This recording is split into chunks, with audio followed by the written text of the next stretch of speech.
नमस्कार. आपण ऐकतोय खंड 23वा भीष्म पर्व भाग पहिला.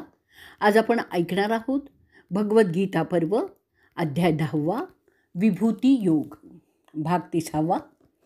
भगवान श्रीकृष्ण म्हणतात की अर्जुना, आणखीन एक माझं हितकारक भाषण ऐक. माझा जन्म केव्हा झाला ते देव ऋषी अशा कोणालाही माहिती नाही आहे, कारण मी त्यांचं आदी कारण आहे.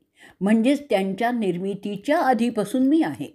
जो मला जन्मरहित अनादी अनंत महेश्वर असं जाणतो तो मनुष्य मोहरहित होऊन सर्व पापांपासून मुक्त होतो. निसर्गसुद्धा अनादी अनंत असून त्याच्या उत्पत्तीचा शोध घेण्यात मानवाला काहीच फायदा नाही, म्हणून त्या फंदात माणसाने पडूच नये. त्याचं कारण माणूस ज्या काळमानाने ते शोधण्याचा प्रयत्न करणार ते माझ्यानंतरच आहे. म्हणजे मी आणि निसर्ग काळाच्याही आधीचेच आहोत. माणसातील विविध भाव जसे बुद्धी, ज्ञान, मन, जागरूकता, क्षमा, सत्य, इंद्रिय निग्रह, शांती, सुख, दुःख, उत्पत्ती, लय, भय, अभय, हिंसा, अहिंसा, समता, संतोष, तप, दान, यश, अपयश इत्यादी माझ्यापासूनच उत्पन्न होतात. मी सर्व गुण आणि अवगुण ह्यांचा कारकच आहे. सप्तर्षी, चार मनू ज्यांच्यापासून ही सृष्टी उत्पन्न झाली ते माझेच मानस म्हणजे मनाने विचारांनी निर्माण केलेले भाव आहेत. जो योगी माझी ही विभूती, विस्तार आणि योगशक्ती जाणतो त्याला स्थिर कर्मयोग प्राप्त होतो. मी सगळ्यांचं उत्पत्तीस्थान असून माझ्याचमुळे सर्व जग कार्यरत असतं हे जाणून शहाणे लोक मला स्मरतात. निसर्गाचे व्यवहार स्वतः समजणं आणि दुसऱ्यांना समजावणं तसंच दुसऱ्याकडून शिकणं अशा परंपरेने मानव प्राणी अनेक पिढ्यातून सतत निसर्गाला, पर्यायाने मला अधिकाधिक चांगल्या प्रकारे समजू लागला. आणि जर ही ज्ञानाची देवाणघेवाण परंपरेने चालू राहिली तर मानव समाज प्रगत होतो, आणि नाही चालू राहिली तर मात्र तो मानव समाज मागासलेला राहतो.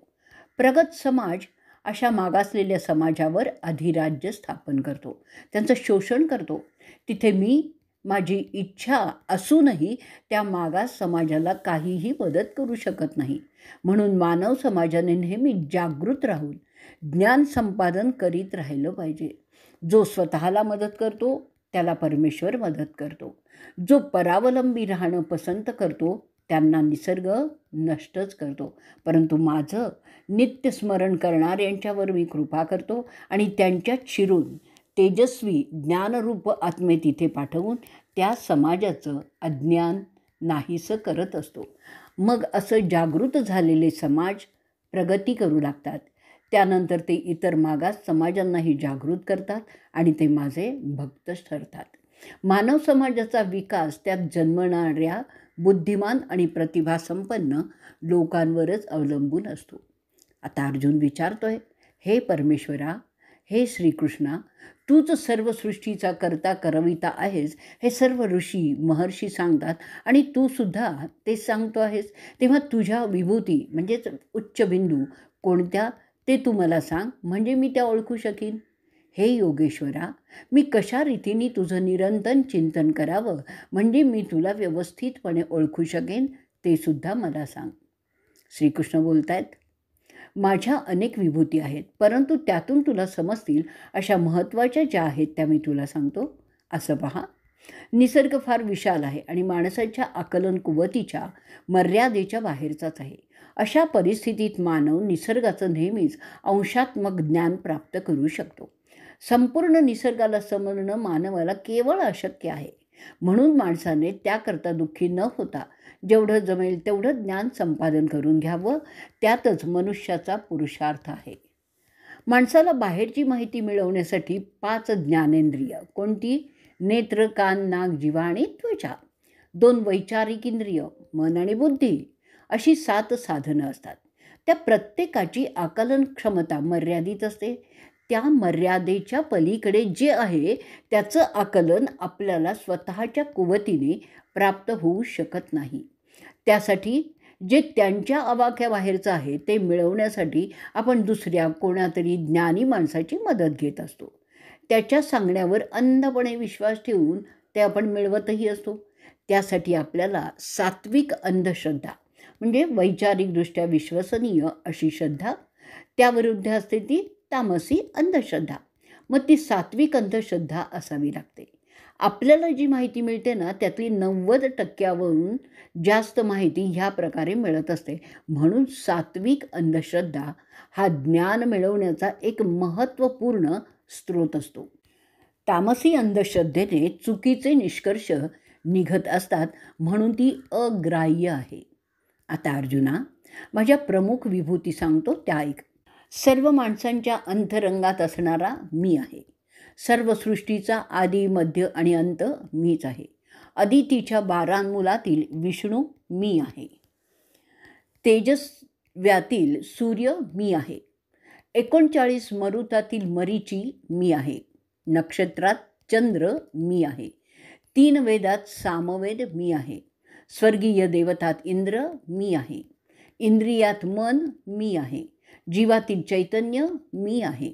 पर्वतात मेरू मी आहे. पुरोहितात जो मुख्य बृहस्पती तो मी आहे. सेनापतीत कार्तिकेय मी आहे. जलाशयात समुद्र मी आहे. महर्षींमध्ये भृगू मी आहे. वाणीतील ओंकार मी आहे. सर्व प्रकारच्या मंत्रात जपमंत्र मी आहे. स्थावरातील हिमालय मी आहे. सर्व वृक्षात पिंपळ मी आहे. देवर्षींमध्ये नारद मी आहे. घोड्यात उच्चैश्रव मी आहे. गंधर्वात चित्ररथ मी आहे. सिद्धलोकात कपिलमुनी मी आहे. गजेंद्रात ऐरावत मी आहे.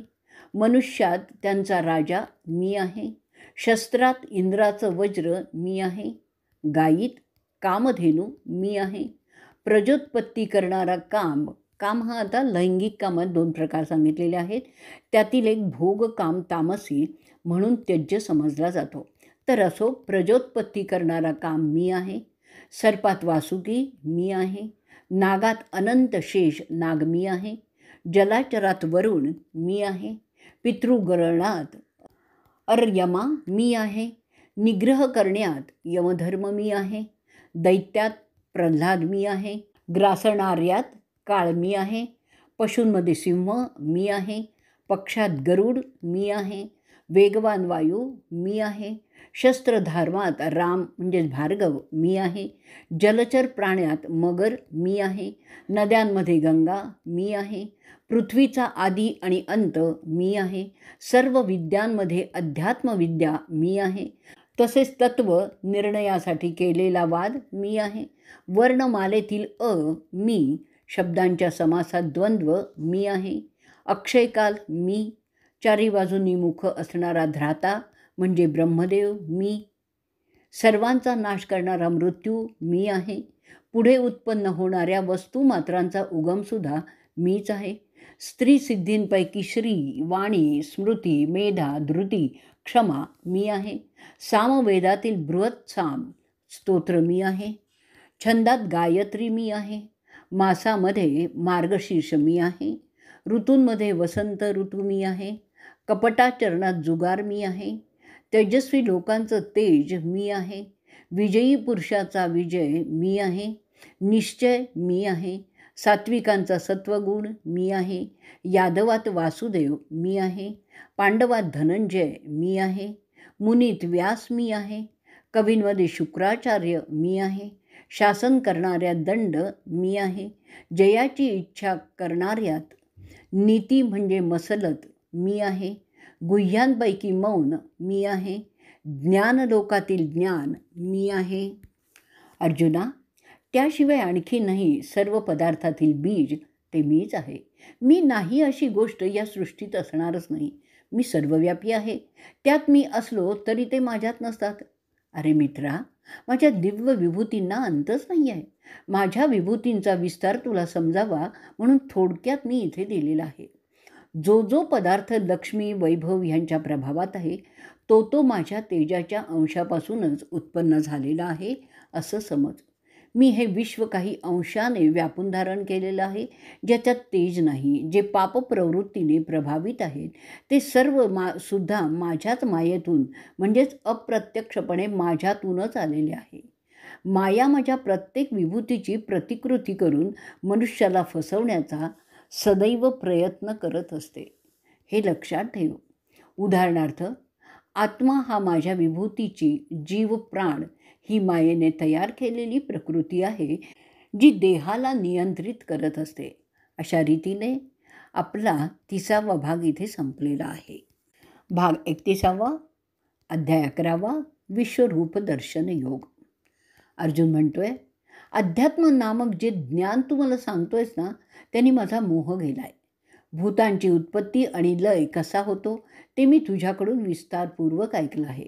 तुझं अविनाशी महात्म्यसुद्धा ऐकलेलं आहे. तुझं परमेश्वरी रूप आता मी पाहू इच्छितो. भगवान श्रीकृष्ण म्हणतात, हे अर्जुना, तू माझी विविध प्रकारची अनेक रंगांची आणि असंख्य आकाराची शेकडो रूपं पहा. हे बघ, 12 आदित्य, 8 वसू, 11 रुद्र, 2 अश्विनी कुमार, तसेच 49 मरुद्गण यांना आता पहा. त्याशिवाय माझ्यात एकत्रित असलेले सर्व चराचर जगही पहा. आणखीन जे काही तुला पाहावंसं वाटते ते पहा, पण तुझ्या याच डोळ्यांनी ते तू पाहू शकणार नाहीस. म्हणून तुला मी दिव्य दृष्टी देतो, म्हणजे तू ते माझं दिव्य दर्शन पाहू शकशील.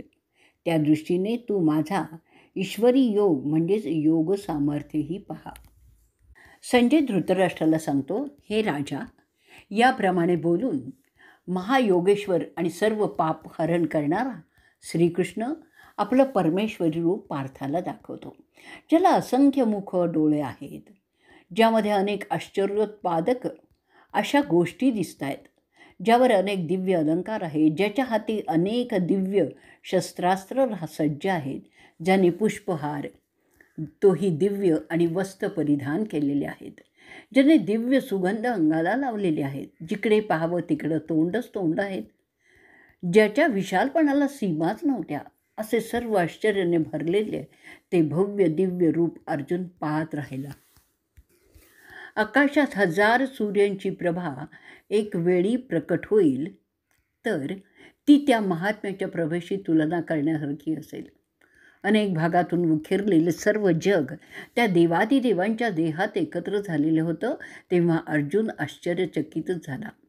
त्याच्या अंगावर रोमांच उभे राहिले. हात जोडून आणि मस्तक लावून त्याने प्रणाम केला आणि तो कृष्णाला म्हणाला, हे जनार्दना, तुझ्या विश्वरूप शरीरात सर्व देव, निरनिराळ्या प्राण्यांचे समुदाय, कमलासनस्थ सर्व श्रेष्ठ ब्रह्मदेव, सर्व ऋषी, दिव्य सर्प म्हणजे कुंडलींची रूप मला दिसत आहेत. तुला अनंत बाहू, अनंत उदर, अनंत मुख, अनंत नेत्र असून सर्व बाजूनी अनंत रूपी तुलाच मी पाहतोय. पण हे विश्वेश्वरा, तुझा आदी, मध्य आणि अंत काही मला दिसत नाही आहे. मला तू किरीट, गदा, चक्रधारी, सर्व बाजूंनी प्रज्वलित अशा अग्निप्रमाणे आणि सूर्यासारखा प्रभा फाकलेला, तेजपुंज आणि लखलखटाणारा, अपरंपार भरलेला आणि सामान्य डोळ्यांनी पाहण्यास अशक्य असा जिकडे तिकडे दिसतोयस. ज्ञेय असे श्रेष्ठ अविनाशी ब्रह्मतत्व तूच आहेस. तूच या विश्वाचा अखेरचा आधार आहेस. तू अविनाशी असून सनातन धर्माचा संरक्षक आहेस आणि अनादी पुरुष तूच आहेस, याबद्दल माझी खात्री झालेली आहे. आदी, मध्य, अंतररहित असा अनंत शक्ती, अनंत भुजा, चंद्र सूर्य हेच ज्याचे डोळे आणि प्रज्वलित अग्नी हेच ज्याचं मुख, असा तू या विश्वाला आपल्या तेजांनी पाहत आहेस, असं मी पाहत आहे. पृथ्वी आणि आकाश यामधील अंतर आणि 10ही दिशा तू एकट्याने व्यापलेला आहेस. तुझं हे अद्भुत उग्र रूप पाहून त्रैलोक्य भयभीत झालेलं आहे. देवांचे समुदाय तुझ्यामध्ये प्रवेश करतायत. त्यात कोणी भयभीत होऊन हात जोडून तुझी प्रार्थना करतायत. मोठे मोठे ऋषी, सिद्ध, त्यांचे समुदाय स्वस्ती स्वस्ती असं म्हणून अनेक स्तोत्रांनी तुझी भक्ती करत आहेत. रुद्र, आदित्य, वसु, तसेच साध्य, विश्वदेव, अश्विनी कुमार, मरुदगण, पितर, गंधर्व, यक्ष, असुर, सिद्ध यांचे समुदाय विस्मयचकित होऊन तुझ्याकडे पाहत आहेत. हे महाबाहो, तुझे हे अनेक तोंडांचं आणि अनेक नेत्रांचे, अनेक बाहू, मांड्या, उदर असलेले, अनेक दाढ्यांमुळे विक्राळ दिसणारे रूप पाहून सर्व लोक भयव्याकुळ होऊन गेलेले आहेत. तसाच मी सुद्धा भय व्याकुळ झालेलो आहे.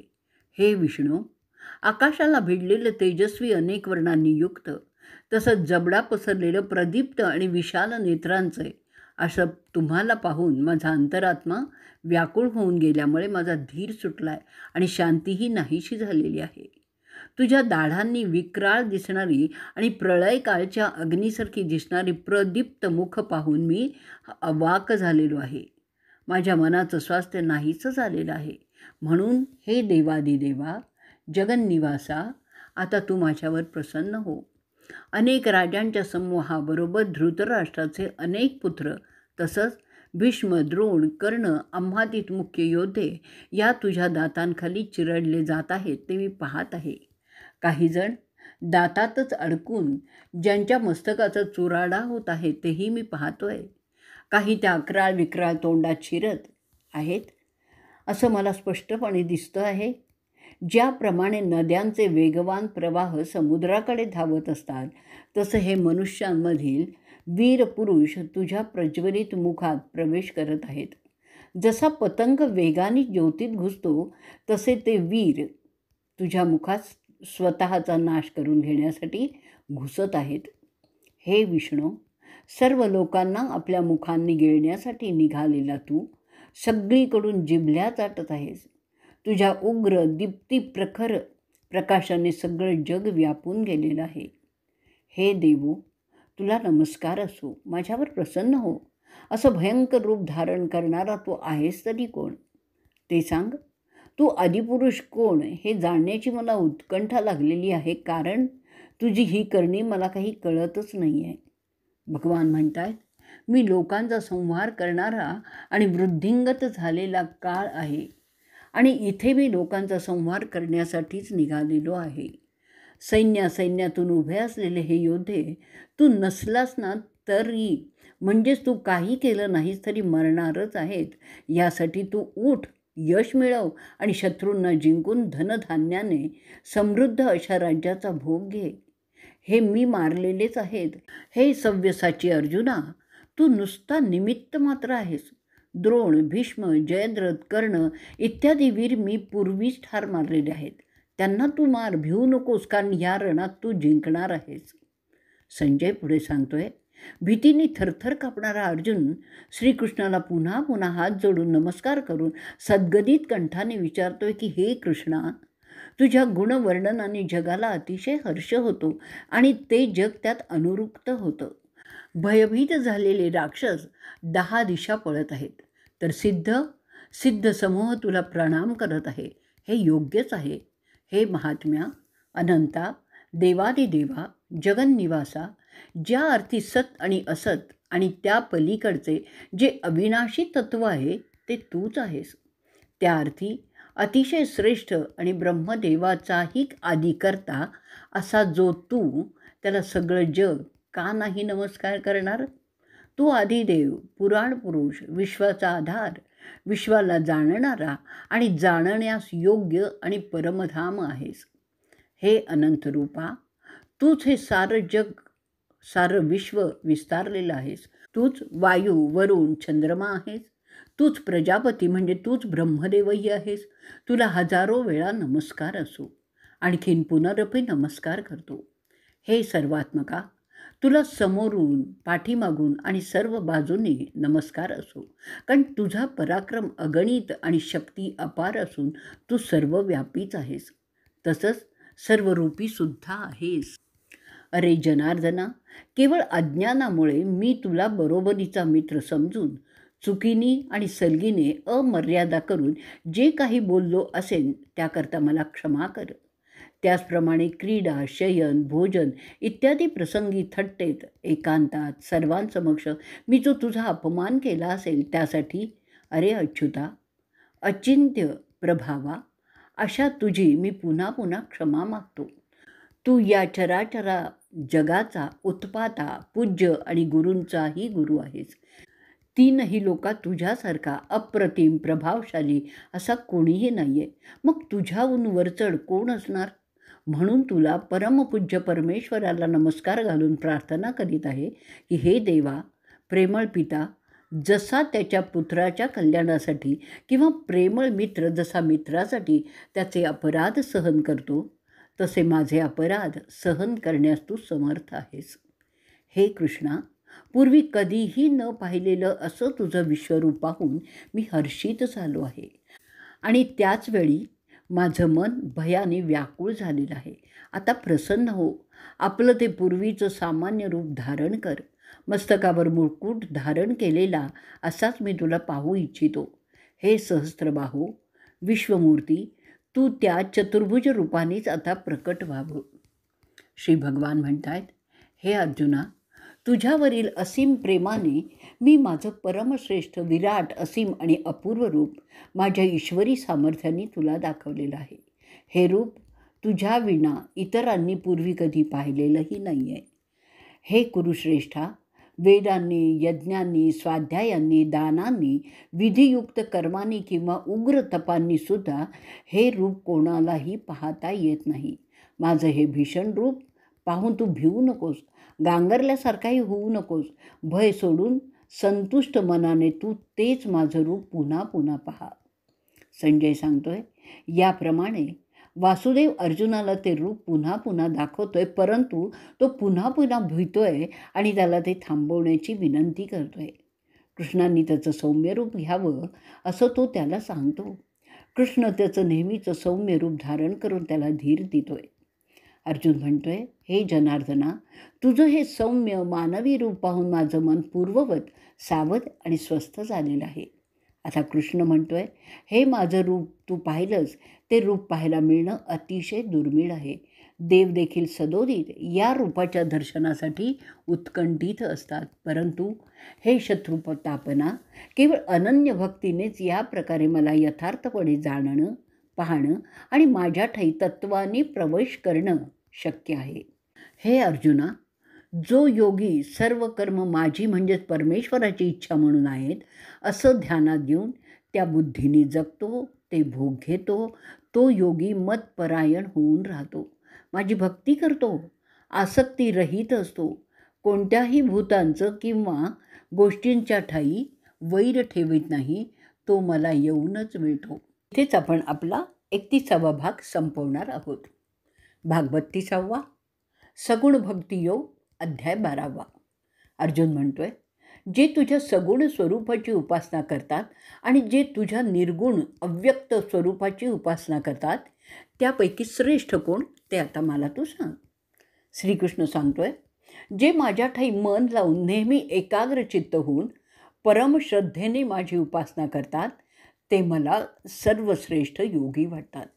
परंतु जे इंद्रियांचं संयमन करून सर्वत्र समबुद्धी ठेवून सर्व प्राणीमात्रांचं हित करण्याच्या उद्देशाने तत्पर होऊन अनिर्वाच्य म्हणजे शब्दांच्या पलीकडे, अव्यक्त, सर्वव्यापी, अचिंत्य म्हणजे ज्याचा अंदाजही घेता येणार नाही असे, अविकार्य म्हणजे विकार नसलेले, अचल आणि नित्य अशा निर्गुण ब्रह्माची उपासना करतात, तेही मलाच येऊन मिळतात.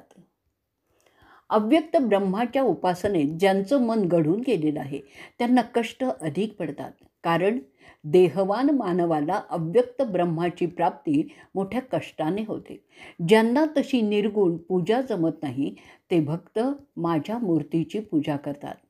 जोवर हे अर्जुना, जे भक्त मतपरायण होऊन आपली सर्व कर्म मला अर्पण करून अनन्य भावाने माझं ध्यान आणि भजन करतात, त्या माझ्याशी एकरूप झालेल्या भक्तांचा विलंब न लावता भवसागरातून त्वरित उद्धार मी करतोच. मग ती भक्ती निर्गुण आहे की सगुण आहे ते महत्त्वाचं नसतं. अर्जुन विचारतोय की भगवंता, हे जे तू काही मला आत्ता सांगितलेस ना, ते नीट मला समजून सांग, मला कळत नाही आहे. श्रीकृष्ण सांगतोय, त्याचं असं आहे की जे माझी भक्ती करत लिंग देहापासून आत्म्याची सुटका करण्याचा प्रयत्न करतात, त्यांना विश्वातील सिद्ध पुरुष जे माझ्याच अंशाचे असतात ते मदत करतात. त्यांची योगसाधना सोपी होते. ते असं होतं, जर खड्ड्यात पडलेला इसम जोरजोराने ओरडून हाका मारू लागला, खड्ड्याबाहेरून येण्याचा प्रयत्न करत असेल, तर खड्ड्याबाहेरील माणसं तो ओरडा ऐकून जमा होतात आणि त्याची सुटका सोपी होते. त्या उलट अव्यक्त ब्रह्माच्या उपासनेत ज्याचं मन घडून गेलेलं आहे ते भक्ती न करता निमूटपणे प्रयत्न करतात. म्हणजे असे योगी त्या खड्ड्यात पडलेल्या इसमासारखे असतात जो ओरडा न करता गुपचूप बाहेर येण्याचा प्रयत्न करत असतो. त्याला अर्थातच खड्ड्यातून बाहेर येणं जास्त अवघड असतं. असं असलं तरी हे धनुर्धारी, एक गोष्ट लक्षात ठेव की योगी कसाही साधना करीत असला तरी माझं त्याच्याकडे पूर्णपणे आणि चांगलं लक्ष असतं. त्याची त्या अज्ञानरूपी खड्ड्यातून बाहेर येण्याची धडपड किती प्रामाणिक आहे ते पाहून विश्वातील सिद्ध पुरुष जे माझाच अंश असतात ते त्याला न मागता मदत करत असतात. म्हणून साधना सोपी होण्यासाठी योग्यांचने माझ्याच ठिकाणी आपलं मन स्थिर करून मगच काम करावं. हे धनंजया, माझ्या ठिकाणी चित्त चांगल्या प्रकारे स्थिर ठेवणं जर तुला शक्य नसेल तर अभ्यासाने आणि पुन्हा पुन्हा प्रयत्न करून ते साध्य करून मला प्राप्त करून घेण्याची इच्छा ठेव. असा प्रयत्न करण्यासाठी तू असमर्थ जर असशील तर सर्व कर्म मलाच अर्पण कर. म्हणजे कर्मांचा मोह न ठेवता ती करत राहा. असं केल्यामुळे तू सिद्ध पावशील आणि हे करणाऱ्याला देखील तू असमर्थ असशील. तर मग सतत चित्ती माझं ध्यान ठेवून केलेल्या काम्यफलांचा लोभ न ठेवता, त्यांच्या फलाची हाव न ठेवता अशा रीतीने सावकाशपणे संयम करून तू सर्व फलांचा त्याग करून माझ्यापर्यंत येऊ शकशील. अभ्यासाहून ज्ञान श्रेष्ठ आहे, ज्ञानाहून ध्यान श्रेष्ठ आहे, ध्यानाहून कर्मफलांचा त्याग जास्त श्रेष्ठ आहे आणि त्या त्यागापासून त्वरित शांती प्राप्त होते. जो माझा भक्त निरपेक्ष, अंतर्बाह्य, पवित्र, कर्तव्य तत्पर, फलांबद्दल अनासक्त, ज्याला कोणताच विकार चाळवू शकत नाही आणि ज्याने काम्य फलांचा आरंभ म्हणजेच उद्योग सोडलेले असा असतो तो मला प्रिय होतो. जीवांचं कार्य आणि आत्म्यांचं कार्य ह्यातला फरक ज्याने पूर्णपणे ओळखलेला आहे ह्या योगात हमखास तो यशस्वी होतो.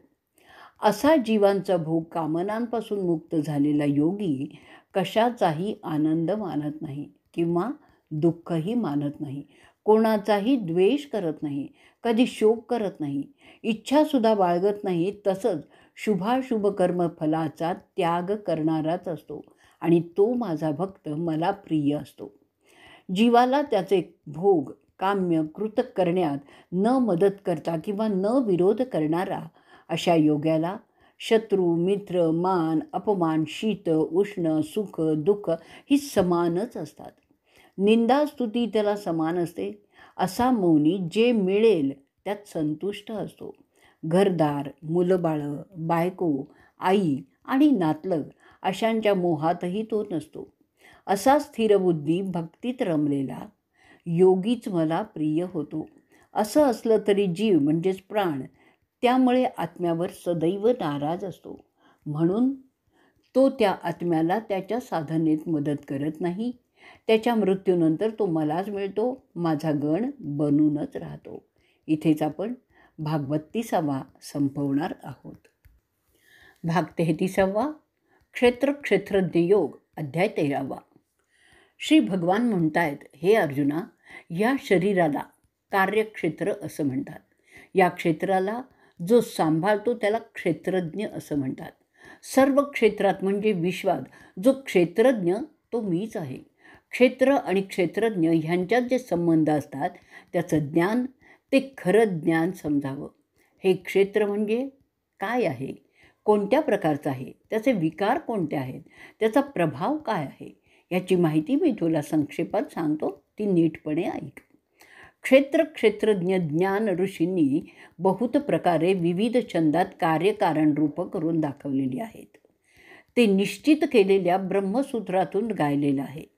पंचमहाभूत, अहंकार, बुद्धी आणि अव्यक्त प्रकृती, 11 इंद्रिय, त्याच्यात हात, पाय, लिंग, तोंड, गुद आणि मन ही कर्मेंद्रिय, नेत्र, कान, नाक, जीभ, त्वचा ही ज्ञानेंद्रिय येतात. 5 ज्ञानेंद्रियांचे 5 विषय: जीवाच्या इच्छा, जीवाच्या इतर प्रतिक्रिया जशा द्वेष, सुख, देहातीत इंद्रियांची जुळवणी, सचेतनत्व, धैर्य इत्यादी घटक आणि त्यांचे विकार यांचा समुदाय असं हे क्षेत्र समजलं जातं. अशा क्षेत्राची जी चेतना असते तिला जीव किंवा प्राण असंही म्हणतात. आत्मा त्यावर आरूढ झालेला असतो. क्षेत्राच्या सर्व व्यवहाराची जबाबदारी जीवाची असते. त्या सगळ्या कामांपासून मुक्त आत्माच असला पाहिजे असं अपेक्षित आहे. परंतु आत्म्याबरोबर आलेल्या लिंगदेहाच्या दबावामुळे तो जीवाच्या कामात जाणून अथवा अजाणतापणे हस्तक्षेप करू लागतो. त्यात तो अधिकाधिक गुंतत जातो. त्याला जास्त करून त्याचा लिंगदेह कारणीभूत असतो. आत्म्याचं लिंगदेह म्हणजेच त्याच्या गतकर्मांचा लेखाजोखा असलेलं एक विचार तत्वातील गाठोडं असंच समजावं. असं होणं ही एक मोठी चूक असते, कारण ब्रह्माच्या नियमांप्रमाणे आत्म्याने जीवाच्या कारभारात लक्ष घालायचं नाही असंही आहे. त्यातून आत्म्याची सुटका करण्यासाठी जी साधना करायची असते त्यालाच योग साधना असं समजलं जातं. दुरभिमानाचा अभाव, दंभ नसणं, शांतता, क्षमाशीलता, वागणुकीतील सरळपणा, वडीलधाऱ्यांची सेवा करण्याची प्रवृत्ती, स्वच्छ राहण्याची इच्छा, मनाचं धैर्य, मनोनिग्रह, इंद्रियपभोगांबद्दलचं औदासीन्य हे प्रमुख गुण मानावेत. जन्म, व्याधी, वार्धक्य आणि मृत्यू हे आपल्याला लागणारे रोग किंवा दोष आहेत असं समजणं. तसंच संभोग, संतती, परिवार इत्यादिकात लंपट न होणं, इष्ट अनिष्ट फलांबद्दल समभावाने पाहणं, जो माझ्याशी अनन्य भावाने अढळ भक्ती राखतो, निवडक किंवा एकांतात राहण्याची इच्छा, सामान्य जनाचा चव्हाटा न आवडणं, अध्यात्मज्ञानाबद्दल उत्सुकता असणं, तत्त्वज्ञानातील सिद्धांताचे परिशीलन, या सर्व गुणांना आणि त्यातून उत्पन्न होणाऱ्या निष्पत्तीस ज्ञान असं म्हणतात. त्याच्या विरुद्ध ते अज्ञान समजावं. अशा ज्ञानाच्या मदतीने जीव आणि इंद्रियांच्या ऐहिक व्यवहारापासून आत्मा मुक्त होऊ शकतो. त्याउलट अज्ञानामुळे तो त्याच्यात अधिकाधिक गुंतत जातो. जे जाणल्यामुळे जे अमृत म्हणजे मोक्ष मिळतो ते ज्ञेय म्हणजे जाणण्याचं ज्ञान मी तुला आत्ता सांगतोय. खरं पाहता ज्ञेयाचं वर्णन करणं शब्दांच्या पलीकडचंच आहे. तरीही मी प्रयत्न करणार आहे.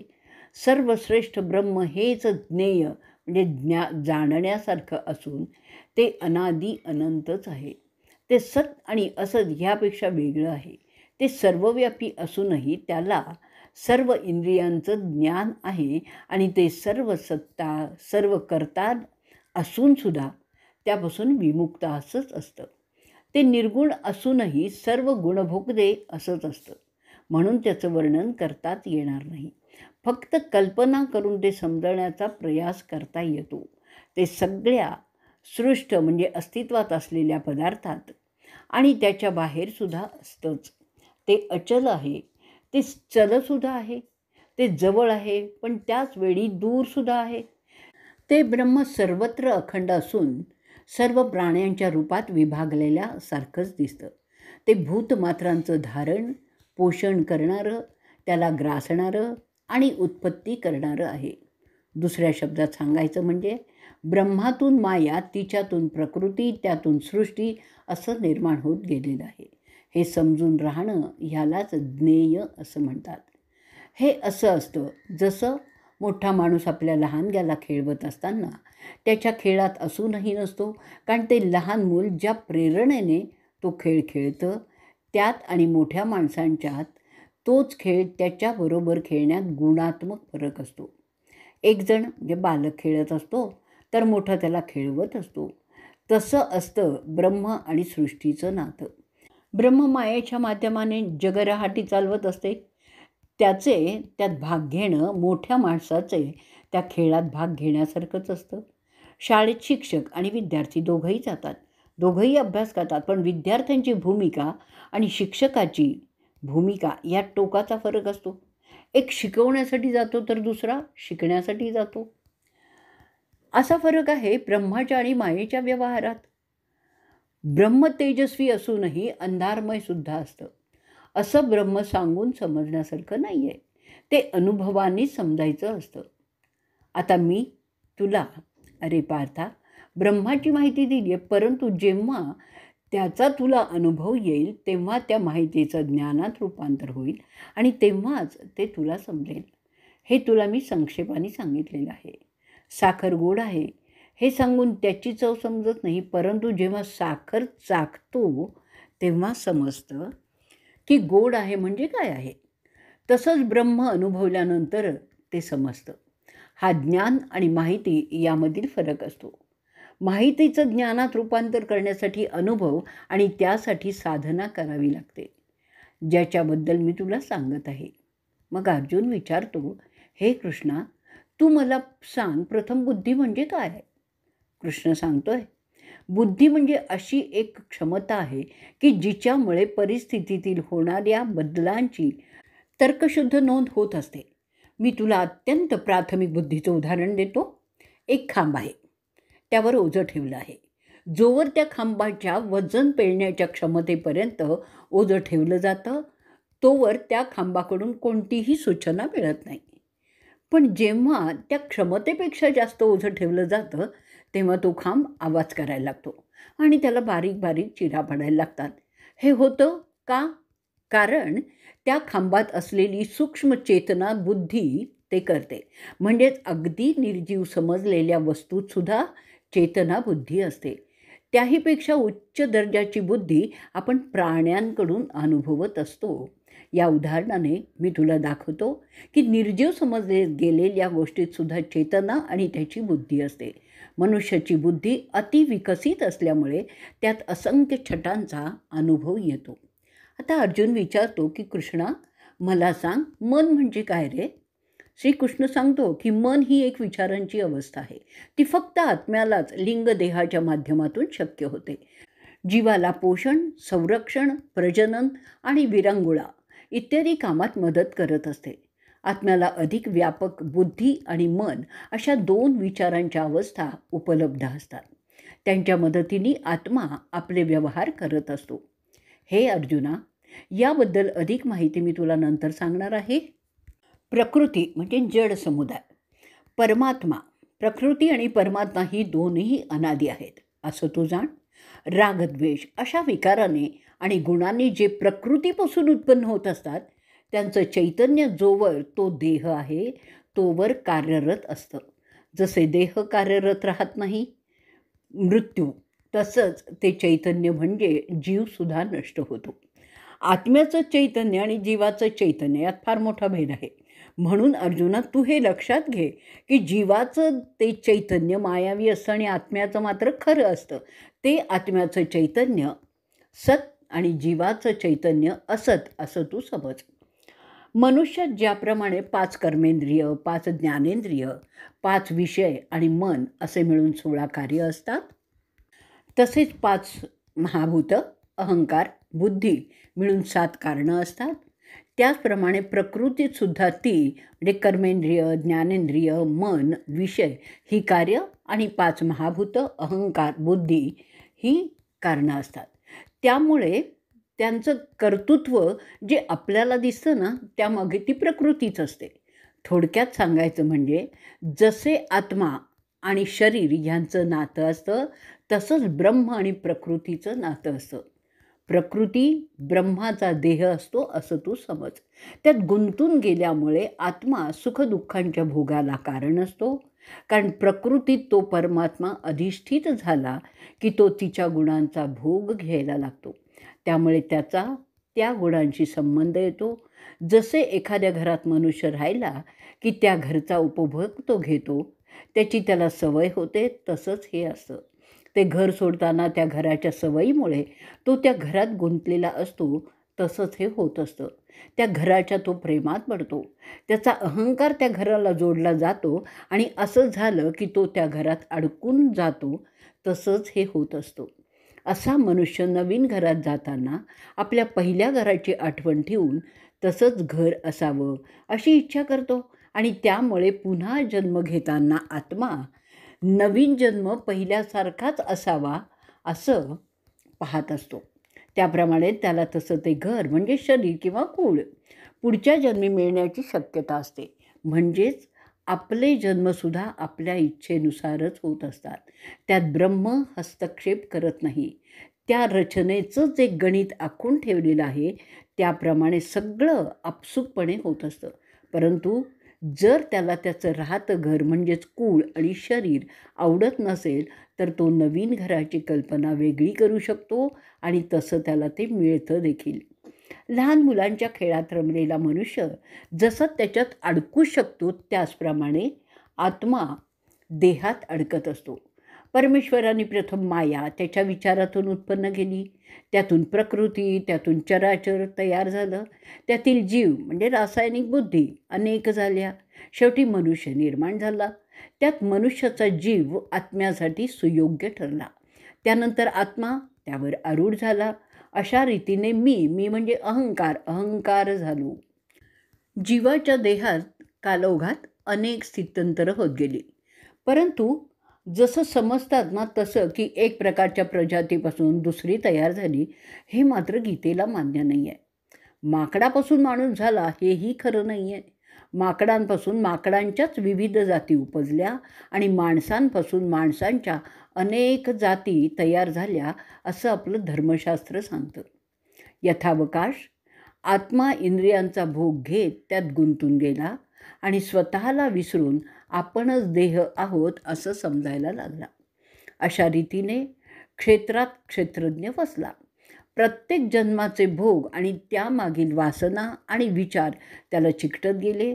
अशी अनेक जन्मीची पुटं लिंगदेहाच्या रूपाने त्या आत्म्यावर चढत गेली. सुरुवातीला जो जन्म आत्म्याने घेतला त्याचं जे लिंग होतं ते त्या लिंगदेहाचं असतं आणि तो आत्मा नेहमी त्याच लिंगाच्या शरीरात आरूढ होत असतो. म्हणून साधारणपणे एकदा पुरुष म्हणून जन्म घेणारा आत्मा नेहमीच पुरुष म्हणूनच जन्म घेत असतो. केव्हा तरी त्या आत्म्याला उमगतं की तो त्या प्रकृतीत अडकलेला आहे. त्यासाठी बऱ्याच वेळा सिद्ध ऋषी चांगल्या सात्विक आत्म्यांना तशी प्रेरणा देऊन जागृत करतात आणि त्यानंतर तो आत्मा त्याच्या खऱ्या रूपाच्या शोधाला लागतो. त्यासाठी जी विद्या त्याला मदत करते तिलाच अध्यात्मविद्या असं म्हणतात. साधनेच्या पहिल्या टप्प्यात तो जीव आणि आत्मा त्याच्यातील फरक लक्षात घेतो. सामान्य माणूस जो अजूनही इंद्रियांच्या भोगात गुंतलेला आहे तो ह्यातील फरक सहसा समजत नाही. तो जीव आणि आत्मा हे एकच आहेत असं समजत असतो. त्यावेळी जीव आणि आत्मा एकत्रच असल्यामुळे त्या अस्तित्वाला जीवात्मा असं म्हणतात. योग्याच्या बाबत हे सगळं वेगळं असतं. त्याप्रमाणे योगी त्याच्या मनात येणारे विचार जीवांचे आहेत की आत्म्याचे आहेत ते ओळखून त्याची यथायोग्य दखल घेत असतो. क्षेत्रज्ञ प्रकृतीहून वेगळा असतो. अत्यंत श्रेष्ठ असा परमात्माच असतो. तो ह्या क्षेत्ररूपी देहात सापडल्यामुळे प्रकृतीचे खेळ जवळ राहून पाहणारा, त्यांना अनुमोदन देणारा, देहाचा धारक, सुखदुःखांचा अनुभव घेणारा, किंबहुना ह्या प्रकृतीरूप खेळाचा सूत्रधारच समजला जातो. अशा प्रकारे आत्मा निर्गुण आणि प्रकृती सगुण हा फरक जो जाणतो तो कसाही वागला तरी त्याला दोष लागत नाही. तो पुन्हा पुन्हा जन्मही घेत नाही. परंतु जोवर ती लिंगदेहाची पुटं म्हणजेच कर्मफलांचे थर आत्म्यावर आहेत तोवर तो आत्मा त्यांना नष्ट करेपर्यंत जन्म घेत असतो. हे लिंगदेहाचं आवरण नाहीसं करण्यासाठी कोणी योगी शुद्ध झालेल्या सूक्ष्मबुद्धीने ध्यानाच्या द्वारा म्हणजेच भक्तिमार्गाने, कोणी ज्ञानयोगाने तर कोणी कर्मयोगाने प्रयत्न करत असतात.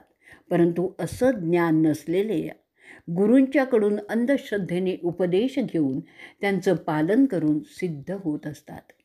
हे भरतश्रेष्ठा, स्थावर म्हणजे जागेवरून न हलणारी आणि जंगम म्हणजे ती हलणारी अशी कोणतीही वस्तू उत्पन्न होण्यासाठी क्षेत्र आणि क्षेत्रज्ञ यांचा संयोग होणं जरुरीचं असतं हे लक्षात ठेव.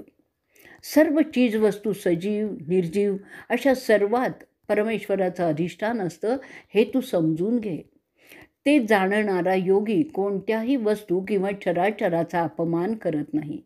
प्रत्येक गोष्टीचं ह्या प्रकृतीत कार्य आहे हे समजून तो सगळ्यांचीच समजूतदारपणे वागतो.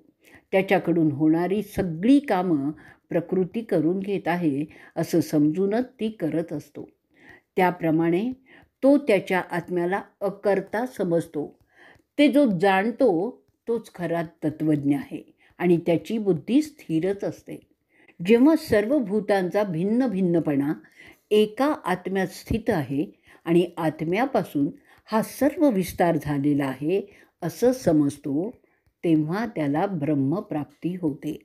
इथेच आपण आपला भाग 33वा संपवणार आहोत.